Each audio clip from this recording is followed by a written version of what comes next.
अब हमें काम करना है रजिस्टर पेज पर। तो चलिए रजिस्टर के लिए हमें एक यूआरएल और फंक्शन को क्रिएट करना पड़ेगा।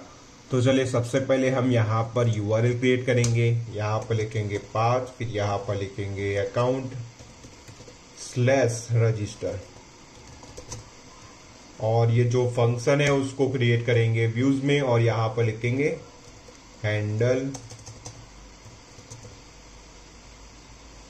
रजिस्टर, या चलिए रजिस्टर ही लिख देते हैं।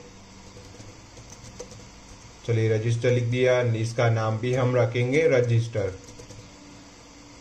चलिए अब इसका जो फंक्शन है उसको क्रिएट करना पड़ेगा व्यूज फाइल में। तो चलिए ये फंक्शन क्रिएट हो गया, यहाँ पर लिखेंगे रिक्वेस्ट। अभी के लिए हम यहाँ पर रिटर्न नन ही रखेंगे। जैसे ही ये फॉर्म सबमिट हो जाता है तो वो हमें यहाँ पर उसको रिडायरेक्ट करा देंगे।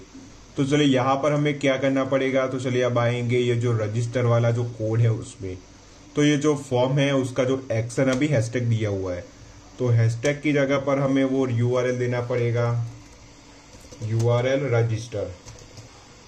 ये जो पोस्ट रिक्वेस्ट है वो जाएगी रजिस्टर वाले पेज में और इसकी जो मेथड होगी वो होगी पोस्ट।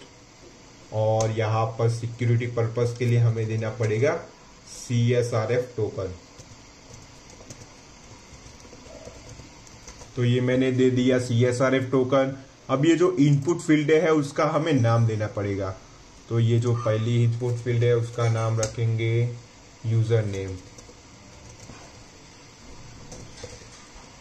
इसका नाम होगा email, name is equals to email, और इसका नाम होगा पासवर्ड। तो ये तीनों चीजों का हमने नाम दे दिया। अब ये जो एंकर टैग है, तो एंकर टैग हमें नहीं चाहिए, यहाँ पर हमें बटन चाहिए। तो ये मैंने लिख दिया बटन। ये href नहीं चाहिए हमें, यहाँ पर उसका टाइप करना पड़ेगा सबमिट। चलिए ये सारी जो फ्रंट एंड में जो चीजें थी वो हमने फिक्स कर ली। अब चलिए यहाँ से हमें डेटा भेजना है रजिस्टर वाले फंक्शन पर। तो चलिए यहाँ पर मैं मेरा नाम लिख देता हूँ, यहाँ पर पासवर्ड 1 2 3 4 5 6 7 8 9। चले मैंने कर दिया रजिस्टर। तो हम मुझे यहाँ पर एक एरर मिल गई कि आपका जो HTTP रिस्पॉन्स है वो अभी नन है। तो अभी हमने कोई रिटर्न नहीं करवाया हुआ है, अभी रिटर्न नन ही है, तो इसलिए हमें ये एरर मिल रही थी। यहाँ पर एक पोस्ट रिक्वेस्ट आई है। तो चलिए ये जो पोस्ट रिक्वेस्ट है उसको यहाँ पर सबसे पहले तो गेट करेंगे। यहाँ पर लिखेंगे request dot method if request dot method is equals to post. चलिए सबसे पहले हमें यूजर नेम को गेट करना है। तो user name is equals to request dot post dot get, और गेट करेंगे यूजर नेम को। चलिए अब यूजर नेम के बाद था ईमेल, तो email is equals to request dot post dot get, और गेट करेंगे ईमेल को। और उसके अलावा था password, password is equals to request dot post dot get, और गेट करेंगे पासवर्ड को। चलिए अब इसको प्रिंट करके देख लेते हैं सभी डेटा हमें मिलता है या नहीं। अगर डेटा मिल जाता है तो हम उसको सेव करा देंगे यूजर मॉडल में। चलिए इसको मैंने प्रिंट कराया, इसको एक बार करेंगे रिफ्रेश, कंटिन्यू, और ये जो सारा डेटा है वो प्रिंट होगा कंसोल में। तो चलिए देख लेते हैं ये डेटा प्रिंट हुआ है या नहीं। ओके, एक बार फिर रिफ्रेश करके देख लेते हैं। ओके, तो ये रहा डेटा हमारा, ये यूजर नेम है, ये रहा ईमेल और ये रहा पासवर्ड। तो तीनों चीजें हमें पोस्ट रिक्वेस्ट के थ्रू यहाँ पर मिल गई। अब हमें यहाँ पर ये सारा डेटा हमें सेव करवाना है यूजर मॉडल में। तो चलिए हम इसका जो एडमिन पैनल है उसको ओपन कर लेते हैं।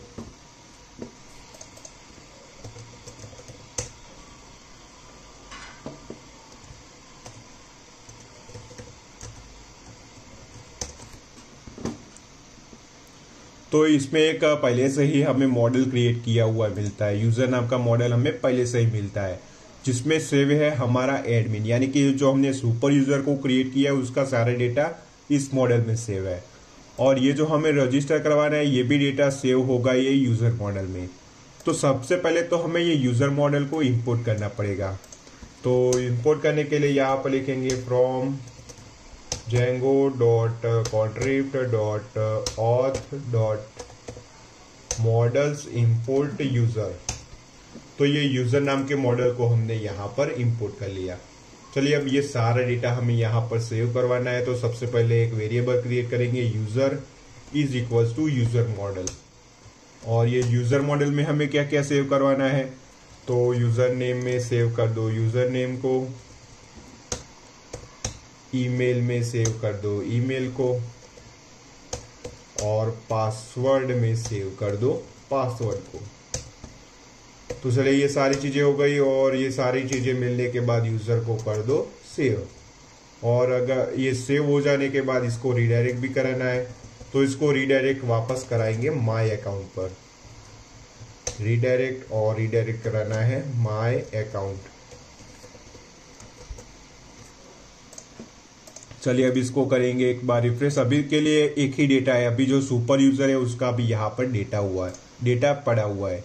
चलिए इसको करेंगे कंटिन्यू और यहाँ पर एक CSRF टोकन की एक एरर मिल गई। तो चलिए मुझे एक बार इसको बैक करना पड़ेगा।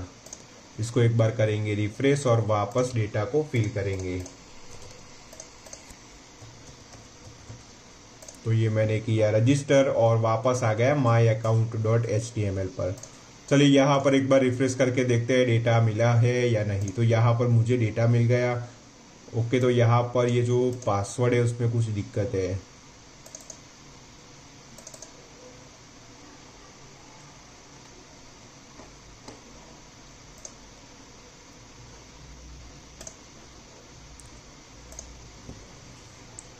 ओके, तो ये जो पासवर्ड है हम इसको इस तरीके से सेव नहीं कर सकते। इसके लिए हमें लिखना पड़ेगा यूजर, हमें इसके पासवर्ड को सेट करना पड़ेगा। तो यूजर डॉट सेट पासवर्ड, और सेट पासवर्ड में हम क्या सेव करेंगे, तो पासवर्ड सेव करेंगे। तो ये रहा पासवर्ड, इसको मैंने किया कॉपी और यहाँ पर कर दिया पेस्ट। और ये हो जाने के बाद यूजर डॉट सेव। तो चलिए ये जो पुराना वाला जो डेटा था उसको हमें डिलीट करना पड़ेगा। तो चलिए इसको करेंगे एक बार बैक, और इसको मैंने सिलेक्ट किया और इसको कर दिया डिलीट। चलिए अब फिर से रजिस्टर करके देखते हैं हमें पासवर्ड की प्रॉब्लम सॉल्व हुई है या नहीं। चलिए मैंने किया एंटर। तो चलिए अब देखते हैं ये डेटा में पासवर्ड सेव हुआ है या नहीं।